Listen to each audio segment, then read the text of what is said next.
మనం నిగూఢంగా అంటే డీప్లోకి వెళ్ళి ఆలోచిస్తే ఈ యుక్రెయిన్ రష్యా యుద్ధం గురించి ఈ గొడవంతాను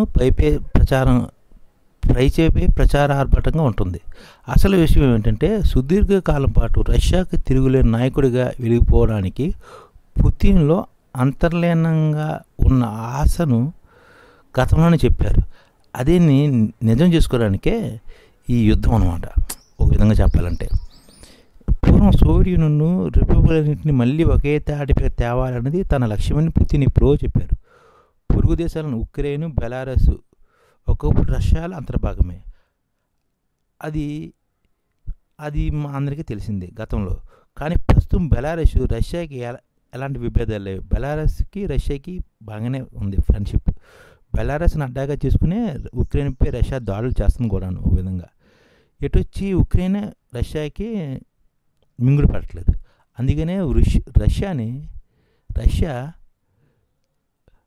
ఉక్రెయిన్పై ఆధిపత్యం చెలాయించడానికి యుద్ధాన్ని చేస్తుందన్నమాట. అలాగే ఈ అధ్యక్షుడు 16 ఏళ్ల పాటు నిరాంకాటంగా కొత్త రాజ్యాంగ సవరణ ద్వారా రష్యాని ఏలడానికి ఒక ఎత్తుగడ అనమాట. ఇది ఒక విధంగా చెప్పాలంటే అంటే రేపు పొద్దున ఏ రాజకీయ నాయకుడు చేసే పనే ఇది. అలాగే రష్యా అధ్యక్షుడు కూడా ఇదే పని చేస్తాడనమాట.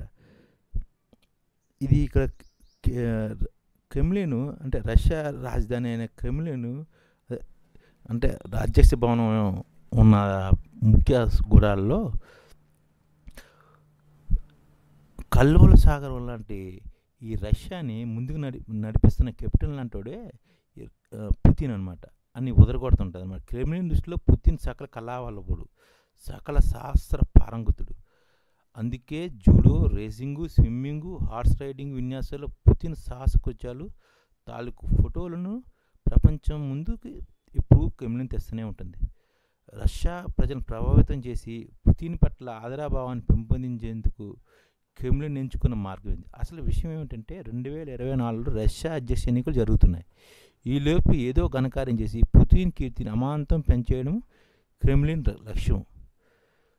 పశ్చిమ దేశ కొనసాగంలో సాగుతున్న ఉక్రెయిన్ను ఓ దారికి తెస్తే బాహుబలి పుతిన్ సత్తా ఏమిటో తెలుస్తుందని అధ్యక్ష ఎన్నికలు మంచి ప్రచారాస్త్రంగా మారుతుందని క్రెమ్లిన్ యొక్క థింక్ ట్యాంక్ అంచనా అనమాట.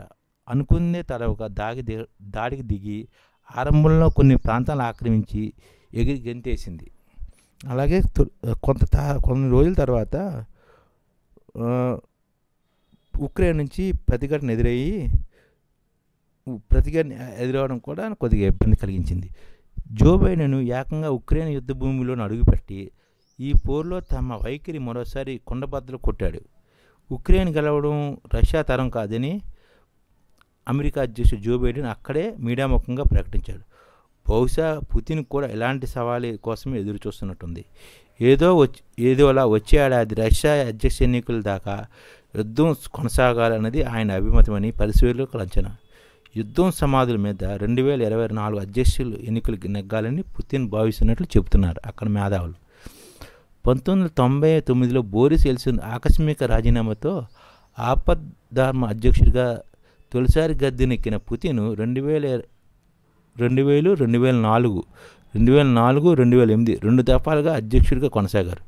అప్పట్లో అధ్యక్ష పదవీ కాలం 4 ఏళ్లే. ఆ తర్వాత 2008 నుంచి 2012 దాకా ఆయన ప్రధానిగా ఉన్నారు. ఈ దశలో రాజ్యాంగ సవరణ ద్వారా అధ్యక్ష పదవీ కాలాన్ని 6 ఏళ్లకు పెంచారు. తర్వాత 2012 నుంచి 2018 దాకా, 2018 నుంచి 2024 దాకా అధ్యక్షునిగా కొనసాగుతారు. 2024లో మార్చిలో పదవీ కాలం ముగుస్తుంది. ఒక వ్యక్తి వరుసగా 2 సార్లు మించి అధ్యక్షంగా ఉండరాదన్న నిబంధనను కూడా రాజ్యాంగ సవరణ ద్వారా మార్చారు.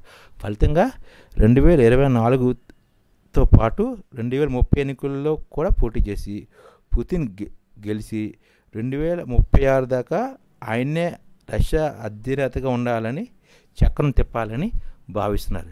అలా జరగాలంటే 2024 అధ్యక్ష ఎన్నికలు గెలవాలంటే ఈ యుద్ధం అప్పుడు జరుగుతూనే ఉండాలన్నమాట.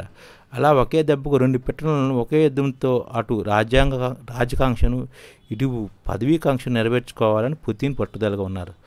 అందుకే యుద్ధం ఇప్పుడెప్పుడే ముగింపు పలికేలా ఉండదని, యుద్ధంలో వెనకబడుతున్నట్లు అనిపించినప్పుడల్లా అణ్వాయుధాలతో బూచి చూపించి ప్రపంచాన్ని బెదిరిస్తున్నారు. అటు ఉక్రెయిన్ అధ్యక్షుడు జెలెన్స్కీ కూడా అమెరికా మద్దతుతో లొంగేది లేదంటూ ప్రగల్భాలు పలుకుతున్నాడు. చివరికి ఏం జరుగుతుందంటే రష్యా యుద్ధం వల్ల ఉక్రెయిన్కే ప్రజలకే ఎక్కువ నష్టం జరుగుతుంది. ఈ విషయాన్ని ప్రపంచం కూడా గుర్తించాలి.